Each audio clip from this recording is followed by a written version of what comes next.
Good morning, everybody. Welcome to those who are just joining us. We'll be getting started in a little bit, so I'll just let everybody, I'll give everybody a chance to just join. In the meantime, as always, if anybody's got any questions that they want to ask, do feel free to pop them into the control. Good morning, Olivia. How are you?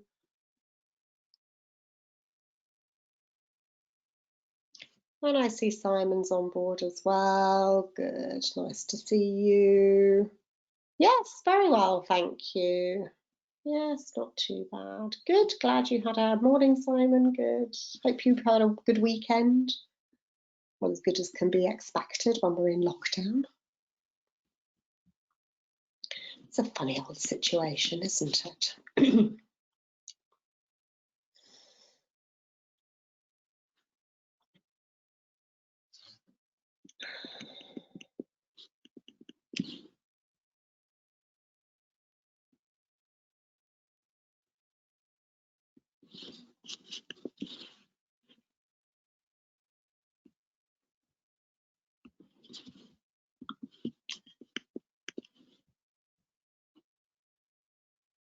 So good morning, everybody. Just waiting for everybody to join this morning. But as I said, you know, if anybody's got any questions that they want to ask, anything that they've come across in the online course or anything that you've been sort of thinking about as we've been doing the sessions, do feel free to pop a question into the control panel, into the question section. Excuse me a second.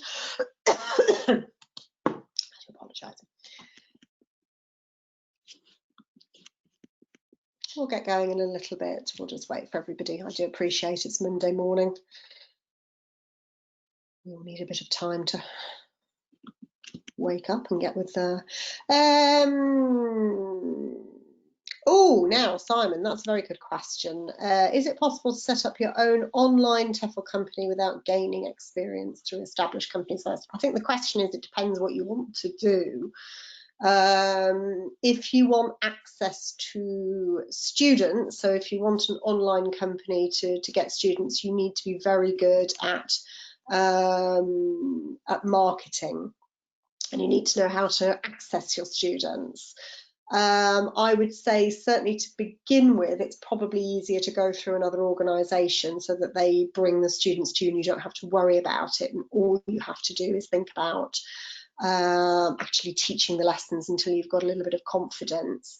When you've got sort of confidence, experience, and you have a feel for what the students are like and where they come from, or by all means set up, but do set yourself up as a company, absolutely. You know, and you can register yourself as a company, and you can get paid to your company and then pay yourself. So that's one way of doing it. But I would say to begin with, probably get yourself, get some experience first, because it is actually quite difficult to get students to begin with, because you have to know how to access them. Olivia, you're asking if we have a lesson next Monday because it's bank holiday. Is it bank holiday next Monday, or is it the Monday after? I'm completely confused. You're very right, my darling. Next Monday is a bank holiday. No, so that's a very good question. We don't have a holiday. We don't have a lesson next Monday. We have moved next week's sessions to Wednesday the 27th and Friday the 29th. Okay, so yes, no lesson on Monday the 25th. We're going for the 27th and the 29th. I'm just looking at my calendar in case you're wondering what I'm doing. Lovely, good question, Olivia. Thank you for reminding me. In my head, bank holiday Monday was like years away. It's next week. It's just what happens, isn't it? Yeah, so next Wednesday and Friday we've got, so we're having classes this week. We've got today and Wednesday. Bank holiday next Monday, so a week today, so no class, and then we'll do the classes Wednesday and Friday. Lovely, cool. So anybody got any other questions? Simon, just going back to your question about sort of setting up companies as well, I would always make sure that you get some good advice. So make sure that you speak to an accountant about setting up and how to pay yourself and things like that. Also, think about whether you want to be a sort of a sole trader or whether you want to be an organisation. I think particularly after the whole sort of coronavirus, it's quite interesting to think about perhaps being a company. I think there's possibly more protection around companies, but I am not a tax expert. And you know, I would definitely get advice on it. So maybe talk to a few people, some accountants, maybe talk to some other teachers, get a feel for what they do, and we can certainly have a sort of conversation about that on the last session that we do, session number 10, which is sort of thinking about finding work. So maybe store up any questions, and we can have a look at them then as well. Good, lovely. Well, for those who've just joined, a very good morning. Welcome to Monday morning session. We're going to have a look at something on lesson planning today. This is a subject that is very dear to my heart, as you will see why in a moment. So I hope you all had a super weekend, or as super as it can be in these funny times. So let's get started. So the outcomes today, very simple. I want to look at the purpose of a lesson plan. This may seem obvious to you, but I bet you I've got something on my list that you've not thought of. I can tell me if that's true or not later. We're going to have a look at what to include. And as always, I'm here to clarify any questions. So as always, pop your questions into the question box if you've got any, and I will do my best to answer either as we're going along or at the end of the session. Perfect. So my first question to you is, what is the purpose of a lesson plan? So answers in the question section in the control panel. Why do we write a lesson plan? Let's see what you come up with.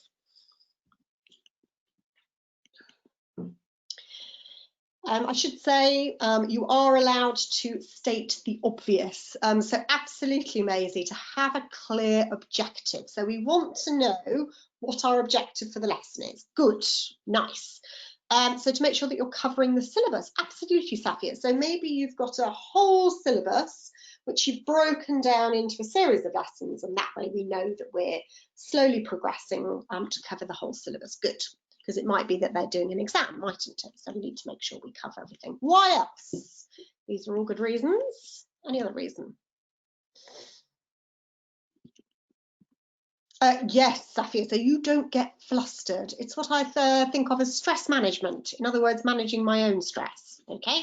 Means that you've thought of everything and it gives you a chance to really focus on your students. You're not panicking about what you're going to be doing next. Certainly at the beginning of your teaching career.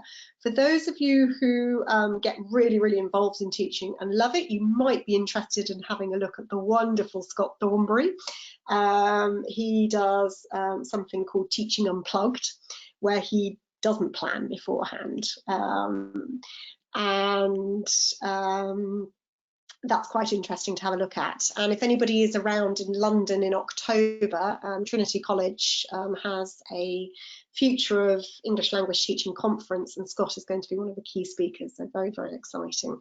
To avoid improvisation, so the students don't get confused, Simona, yes, at the end of the day, remember that we are there for them. Okay, our purpose is to make sure that they are better at something by the end of our session, and we don't want them to get confused. Excellent. Yes, exactly, Monty, to make sure that you keep your class engaged so that you never have a sort of moment where you're like, oh, and what am I doing next? Absolutely. Good. Any other reasons? These are all good. Yes, so you stay specific on the topic, so you stay relevant, so you don't end up sort of going off on a tangent. Yes, which can be very timing, Simon. Absolutely, time management is really important. You would be amazed at how quickly you know, the lesson can go when you're in the zone. So you know what things to bring, including realia, Safia. Excellent, well remembered with the realia. So so remembering what realia, what resources, so how many photocopies do I need to bring? Do I need to bring any other objects? Am I using the internet? Do I need blue tack? All of those sorts of things. Yes, good.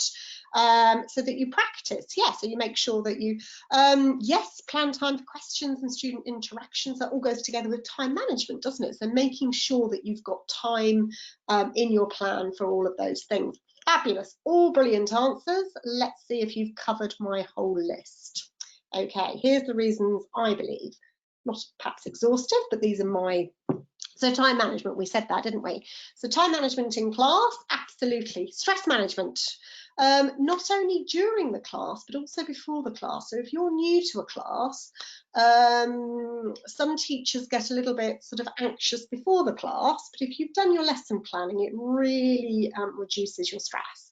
So you'll know you're going in, you're prepared, and you know how the lesson is going to unfold. So it's good for your own stress. As a couple of you said, meeting all of your objectives. Excellent, good, yes. So making sure that we've analysed our target language. So anything that we are planning to teach in the lesson, if it involves vocabulary or grammar, making sure that we've done our analysis. So that we anticipate any problems and solutions. So problems could be things like space issues, it could be particular problems with pronunciation that you know your students are likely to have. It could be that certain people in your class, you know they don't work very well together, so when you're doing group work, making sure you've thought of that and make sure that they're not sitting together, things like that, okay? We also, in our lesson planning, we think about our students' backgrounds and we make some assumptions. So we assume that they're going to be, because they're 16 years old, I'm going to assume that they are interested in films and film stars, for example. So we can make some assumptions. I also do a lesson plan for a sense check. So when I've got my plan and I've finished it, I can look back and I can think, okay, there seems to be a lot of teacher-centered activities. That's not really good. I need to change that around. I don't have a good variety of interactions. All of my activities seem to be very sort of stirring, very energetic. I need to put some settlers in there so that my lesson has a sort of a flow to it. Okay, so thinking about things like that. I should also say it saves time in the future. You may remember me saying to you back on the first session that one of my fabulous teacher trainers many years ago said never ever do anything that you're only ever going to use once. Okay, if you've planned your lesson, you can use that plan again. If not the whole plan, then certainly elements of it. Okay, so it's not only time management in the class, it's time management in your career. You can share it with colleagues. Okay, so you can exchange. So I've worked on a lesson plan. Hey, it worked really well for me. You know, let's swap. Okay, so sort of pairing and sharing is lovely. It also helps you reflect. So after the class, you can go back and have a look at your plan and think, well, that worked really well. That was a bit clunky. Ooh, I need to change something there. Okay. If you're being observed, so if your Director of Studies is coming in to observe your lesson, you will be expected to give them a lesson plan because they need to be able to follow the lesson. They need to be able to see where you are in the lesson. Similarly, if you go on and do further studies, so if you decide to go on and do like a postgraduate, so for something like your Delta, you'll need to produce lesson plans. And most importantly, it is for your Director of Studies sanity. Let me explain that for you. So the lesson plan is also there so that me, as a Director of Studies, at 8 o'clock on a Saturday morning when I am duty manager and cover teacher, and you phone me up at 5 to 8 and say, Anna, I can't get there in time, or I'm really sick. I am able to take your lesson plan, walk into the classroom and teach the lesson. Okay, so it is to help everybody else as well. So it's not just for you and your students, it's actually to help if anybody has to cover your lesson, just as you would expect to be given a lesson plan if you're expected to cover somebody else's lesson.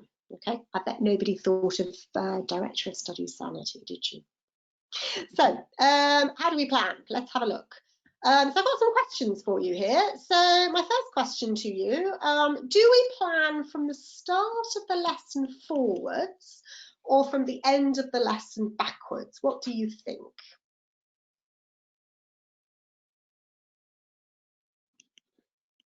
You do, Simona, you plan backwards. So you start with your final objective and you go backwards. So the best way I can describe it is, if you imagine that you need to be at the airport for a 5 o'clock flight, you plan backwards, don't you? And you think, right, I need to be there 2 hours beforehand, so I need to be at the airport for 3 o'clock. Right. In order to get there for 3 o'clock, I know that the train drops me at the station, and the station is a 10-minute bus ride from the air. So you plan backwards like that, and it's exactly the same with lesson planning. A lot of people make the mistake of planning forwards. Oh, I've got a fabulous warmer, and they move forwards from there, and what will happen is that your time management will be completely out and you won't meet your objectives. Okay, so plan backwards. What about the next one? Is the time of the lesson important? Now, what I mean by that is the time of day. So maybe the day of the week and the time of the lesson. So if I am teaching 8-year-old primary students, and I have 2 identical classes in terms of age and level, and one of them is on Friday afternoon and one of them is on Saturday morning, can I use the same lesson plan? So Olivia says it is important. Yes. Do I plan my lesson exactly the same if it's a Friday afternoon class followed by, or a Saturday morning? Yeah, Simon, it's not only that the energy levels may play a part, they do play a part. If anybody has had the joy of teaching 8-year-olds on a Friday evening, they're generally like this, exhausted from the week. If you get them on Saturday morning, it's a completely different picture. So they have tremendously different energy levels. So you might need to adjust your balance of stirrers and settlers. So you might do the same activities, but you might adapt how you do them.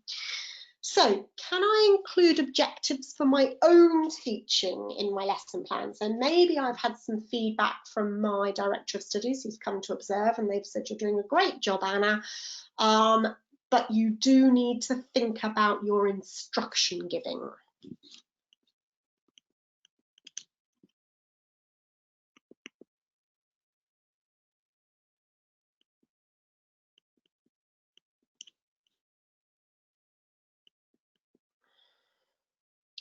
Olivia, yes, you can. You absolutely can include your own objectives, your own teaching objectives. In fact, it's really important. It is a part of reflecting as a teacher, thinking about what we've done well, thinking about any little changes that we need to make. So please do include your own objectives. Now then, something that a lot of teachers get quite stressed about is, how do I make sure I have enough material but not too much? You know, if I over plan and we don't finish it, the students are going to get stressed, or I'm not quite sure how long this is going to take, which often happens. What can you do to make sure that your lesson plan works in order to cover your objectives but stay true to the time? Any ideas? Because I can tell you that no matter how good your time management is, sometimes things go off on a tangent because a student asks something, or you have, what have I had in the middle of my class? Oh, somebody's tooth has fallen out in the middle of my class. What else have I had in the middle of my, fire alarms, that sort of thing. So anything can sort of, you know, set you back a little bit. You can put time limits, Safia, and I do put time limits in. So Simona, if you rehearse, the problem is you then need to rehearse for every single lesson, and I mean, that's much as I love my job, I also love my free time. So we need to find something that works for us as teachers. Think of filler activities, Maisie, catch up, break down the lessons into time sections. Yes, basically what we're looking for, a couple of you have mentioned fillers. The technical term for it is a flexi stage. Okay, So a flexi stage is normally a little bit in the lesson that if we have time, we see that our time, in fact, our students have grasped it really quickly and they're like, oh yes, we like this, we've got it, we want to practice more. You can use your filler, your flexi stage. However, if it's taken them a bit longer to grasp and you've had to go back and explain it again, and then they've, oh yes, okay, if you take your flexi stage out, it doesn't affect the objectives. They've still met the objectives of the class, okay? So, so we use what we call a flexi stage, all right? A flexi stage could be an extra practice stage. It could be an extra production stage. It's generally not the presentation stage. Don't skip on that, please, because that's really important. But making sure that you've got a flexi stage that you can take in and out. And if you put the flexi stage in with one class and you have to take it out with another, it doesn't matter. Both classes have still met the objectives. Okay. Good. So, a couple of things to think about that we need to include in our lesson plans. Now, you'll see at the very top, I've put things like their age, their level, their purpose for learning English. This is really important, thinking about why they're in your class, okay? Thinking about how old they are, thinking about the level that they have. The assumptions, you'll remember I said at the beginning, one of the things about the purpose is to think about the assumptions. So I make certain assumptions. So I believe they can, all right? So at age 8, I believe that they can cut in a straight line if I give them scissors and a piece of paper and a shape to cut around, okay? So we need to think about, I believe they can include your motor skills, your cognitive skills, so your your IQ, and your socio-emotional skills, that's your EQ. So your socio-emotional might be something like, my students are age 9, and I believe that they can work in teams quite happily. Okay, if they're 6, they're not going to work in teams quite happily.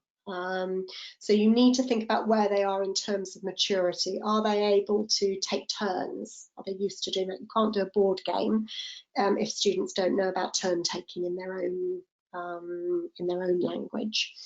It might be that the socio-emotional might be something like, I know that all of my students have just come in from work and they're very tired and they could be quite stressed, so I need to plan for that, okay? Anticipated problems and their solutions, and this is what we were talking about earlier. So it might be physical problems, as in the space in the room, I might need to move desks. It could be people don't work well together. It could be that I know that they have problems with the sound, so I'm going to have to spend some time on that. And it's what you're going to do to solve that problem. Okay. This is really important. You all mentioned it, the final objective. So the way we normally do an objective is we write it out and we'll say by the end of the lesson, the students will be able to, or will be better able to, use the past simple to describe what they did yesterday. Okay, that would be an objective. We need to think about the meaning, form and prawn of our target language. Okay, so have we done our analysis? We need to think about interaction patterns. So it might be teacher to students, it might be student to student in pairs, it might be groups, so students. We need to make sure that we've written down the page numbers of the book or the resources that we're using. Simona, I think you said about Realia, or Safia said about Realia, absolutely. So what do I need to bring in? We need to also break down our lesson into stage aims. So we break our lesson plan into, for example, the warm-up. So what's the aim of the warm-up? Well, the aim of the warm-up is to get everybody moving from their language into English. It gives everybody a chance to tune in. It allows late comers to join. It gets students getting to know each other. It brings the energy levels up. All of those things. Those would all be the aims of that particular stage. Timing, Simon, you said timing, brilliant. So making sure that you stay on track. Can I just say with timings, please, please, please, whatever you do, do not put in stages with fewer than 5 minutes, because it doesn't work. Okay, so if you say, oh, it'll only take them 2 minutes to do this, I can guarantee you it won't. Okay, and your timing will go out. So when you're doing your staging, make sure that you have nothing less than 5 minutes. 5 minutes should be your absolute shortest stage. And for those of you who've been through the online course, we should know what ICQs and CCQs are. For those that haven't, our instruction checking questions and our concept checking questions. Our instruction checking questions might be, so how long do you have to do this? 5 minutes. How are you working with a partner? That sort of thing. Okay. So I wanted to share with you some lesson plans, and I have used myself.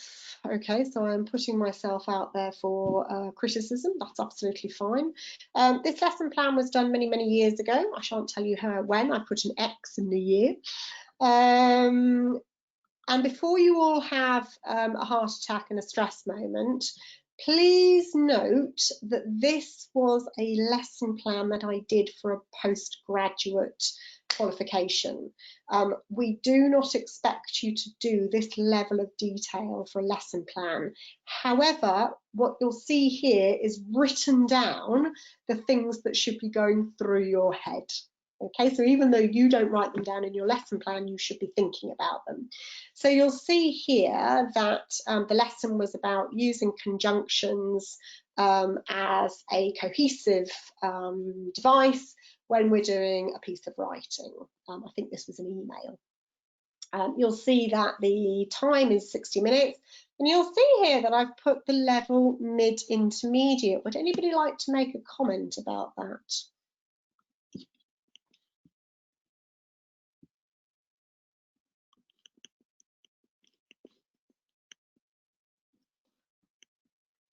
Any problems with writing mid-intermediate?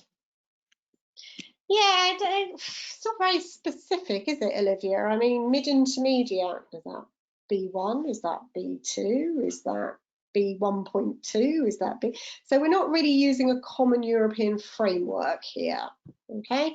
So we could argue that this is a little bit generic. To be fair, and in my defence, the class was a little bit dispersed, because when you do a postgraduate, because you're doing a qualification, they give the students free classes, so you end up with a little bit of quite a range of levels in one group. So that's the reason it's not using a common European framework. So you'll also see there that it tells you how many students were in the class. They've been living in London, varied educational background, studying English to improve their prospects of finding a job or when they go home.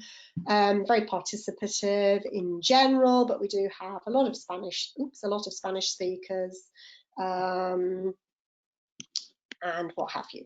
So you will also see here that I have got the start of the details of the individual students. So Jose, whoever Jose was at the time, he was 34, he was from Spain, tells you sort of a little bit about his reason for living, a little bit about his strengths and weaknesses, and any other comments. Okay, so as I said, please don't think you have to write all of this down for every single class, but it's what should be going on in your head when you're planning. Okay, So you'll also see here that I've got some learner needs. Again, please don't feel you have to read all of this, and this is what should be going through your head. When we do a postgraduate, we have to write it down, but when you're just planning for normal classes, you just need to think about it. So they're living in London, they want to apply for a job. So my thing is that cohesive devices will be useful for job applications, academic essays, formal reports, etc. So in general, they enjoy speaking and working together. Spanish speakers are generally very vocal. So it just gives you a little bit more information about the profile of the class, okay, so that I can plan properly. So what else have we got? You'll see that these are my aims. So by the end of the lesson, learners will be able to write a paragraph around a given topic using some of the features of cohesion. So that is my objective for the lesson. This will be done, so I tell you how I'm going to be doing it. So I'm going to use a guided discovery approach. So they look at a letter, they analyse it, and then we work out the rules. It's quite a nice way of doing grammar, actually, is a guided discovery. So you give them it, and they have to figure out the rules themselves.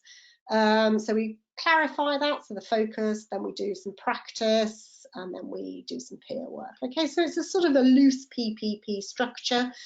But when you start doing postgraduate, you're allowed to sort of mix things up. So the main focus, we're doing a written discourse, so it's cohesion in paragraph writing, so it's actually a vocabulary thing. The secondary focus is writing, so our main focus is vocabulary, but we're doing it through the medium of writing. Okay. Oops, I'm so sorry. It tells us our timetable fit, so it tells you what went before, what goes afterwards, why it's relevant, and you'll see there that I've started to put in some assumptions. So students will be interested in developing their lexis, students will be motivated to improve their. So these are some of the assumptions I've made. It doesn't matter if your assumptions are not correct, because they're assumptions, but we do need to think about them. So this is an actual physical lesson plan. This is not mine. I was the tutor on a particular postgraduate course, and this is the lesson plan that one of my participants gave in for a lesson that she was teaching. So again, you can see this is the actual sort of what you would take into the classroom. If we go back to this sort of thing, you don't take this into the classroom. This is what you think about beforehand, but this is what you take into the room with you so you can check, all right? And you can see here that she's thought about what the topic is.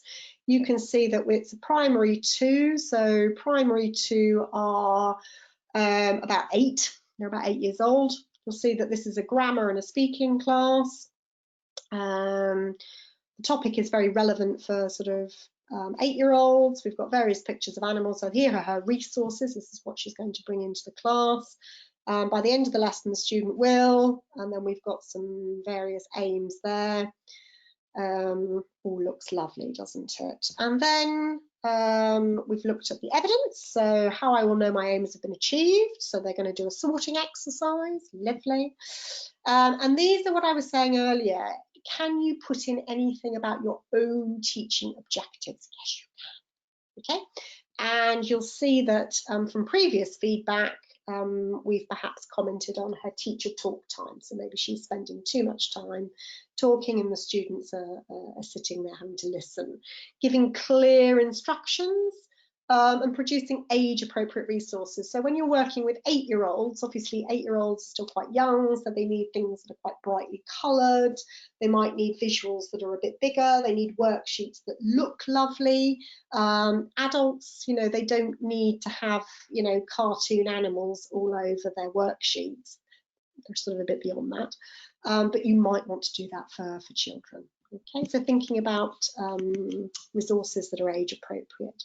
Now then, you can see here that we've got the start of the lesson plan. So this is stage 1, and you'll see she's listened to advice. There's nothing shorter than a 5-minute section, and we've got stage name and objectives, the interaction pattern, and then the procedure. Now, would anybody like to comment on any of those stages, either in terms of what you think she's done well, it was a she, anything that you think that she needs to work on?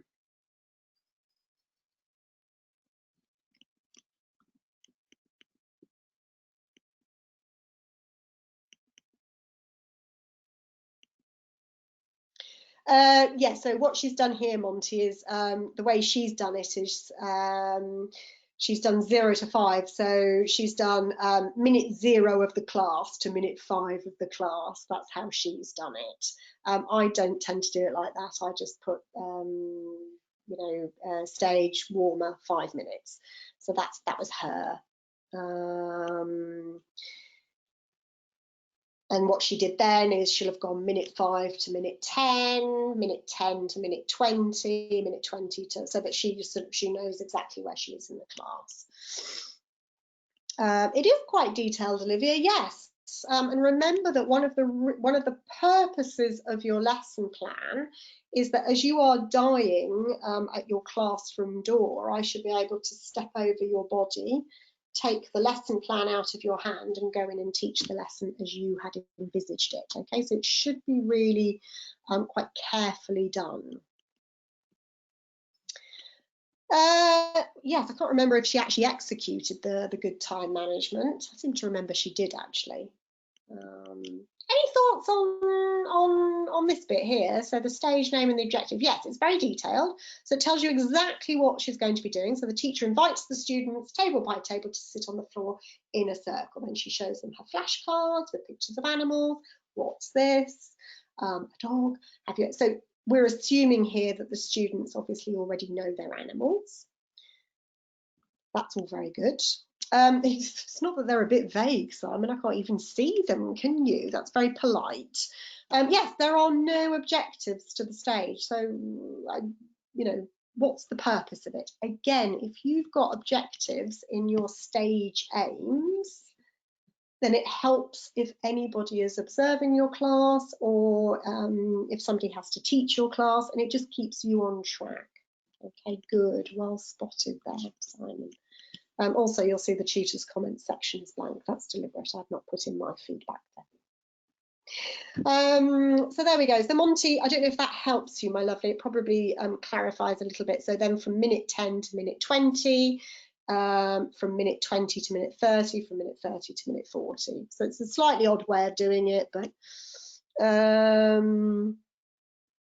oops, I'm so sorry. The reason it's so detailed, as I said, is just in case you get stressed.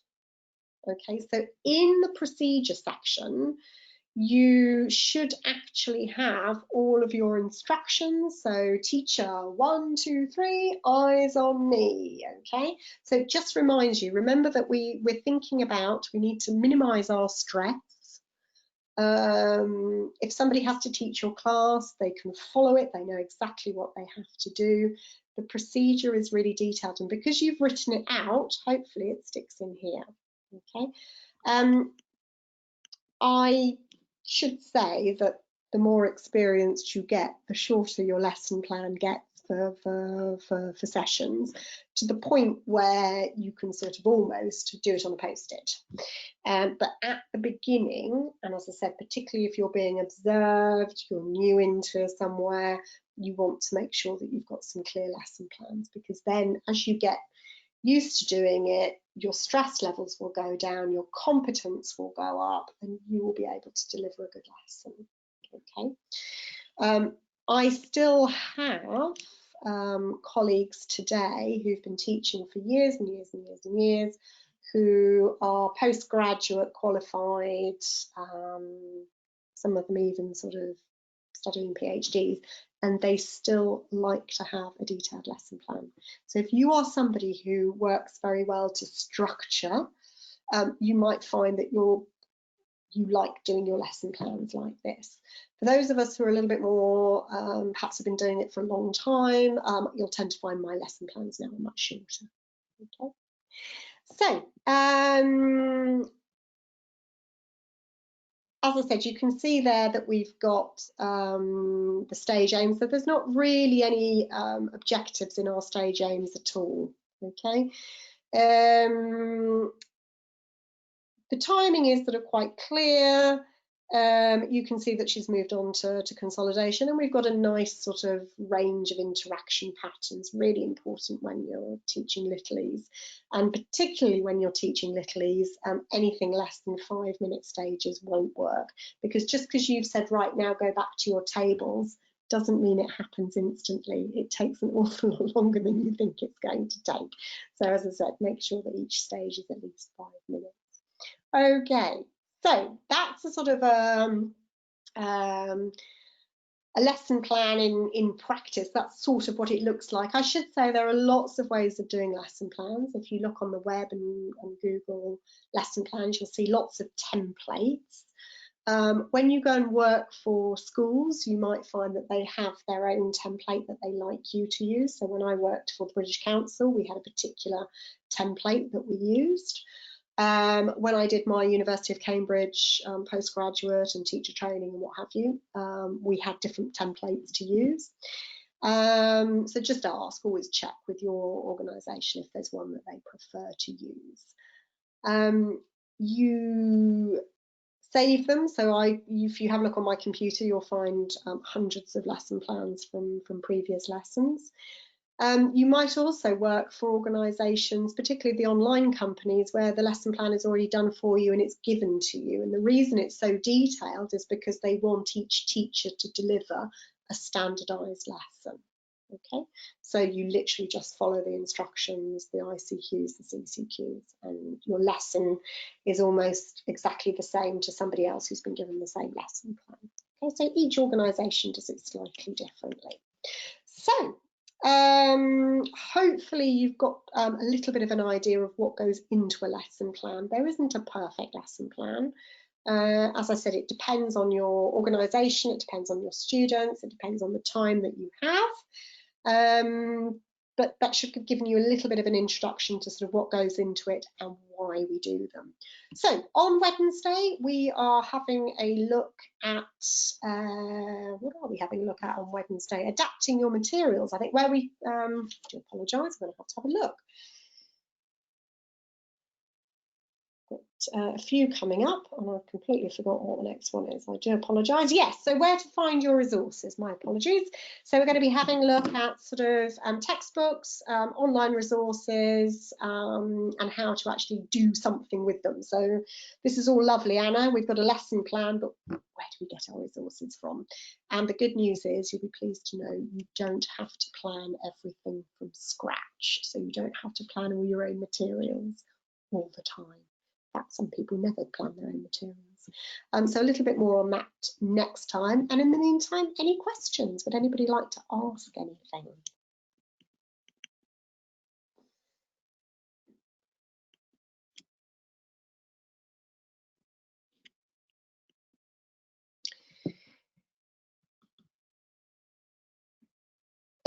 Danny, what are your tips on planning a good revision lesson? Ooh, nice question. I tend to make revision very fun in my classes. So I do lots of competitions. So I'll do things like, I think I was mentioning the grammar auction the other day. So I might take a list of sentences with common mistakes that I've noticed over the term, and I put them up and I put people into groups of 4, and they have to sort of compete to get the right answer. I do lots of things like running dictations as well. So I might give a team a sort of a set of questions, and they have to go and run, and so one person runs to find the answer and comes back and dictates it. So lots of ways to make it fun and exciting so that they're reviewing. Backs to the board I use a lot for reviewing vocabulary, but also concepts.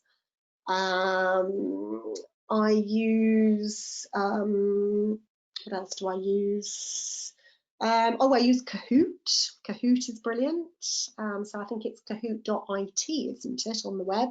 That's fabulous. And again, it makes it very interactive. So anything that makes your revision fun. It's the same principles as any other teaching.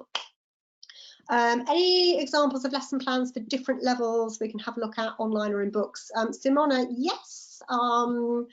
If you, so next on the next session, I'll be showing you a textbook and some online sort of things, and you can have a look at the sort of the level, if you like, of different sort of groups. So we tend to use the Common European Framework, which is the CEFR, and a little bit more on that next week. But yes, there are lots of examples online, and I'll point you in the right direction on Wednesday. Good, nice question. Any other questions anybody wants to ask? No? Okay, lovely. Well, I should say that when you close this down, there will be a little survey popping up for you to do, because we're halfway through. This is session 5 of 10. So UK-TEFL, the questionnaire will pop up. If you could take some time just to do the survey for us, we would be most grateful. In the meantime, have a lovely, lovely day ahead. I look forward to seeing you on Wednesday, when we're going to be having a look at resources, different levels, that sort of thing. And just a reminder, next week, because it is bank holiday, thank you, Olivia, for reminding me, we will be doing our sessions on Wednesday and Friday next week. Okay. Lovely. In the meantime, thanks everybody for your time today. Lovely to see everybody, and go and enjoy your Monday. Bye for now.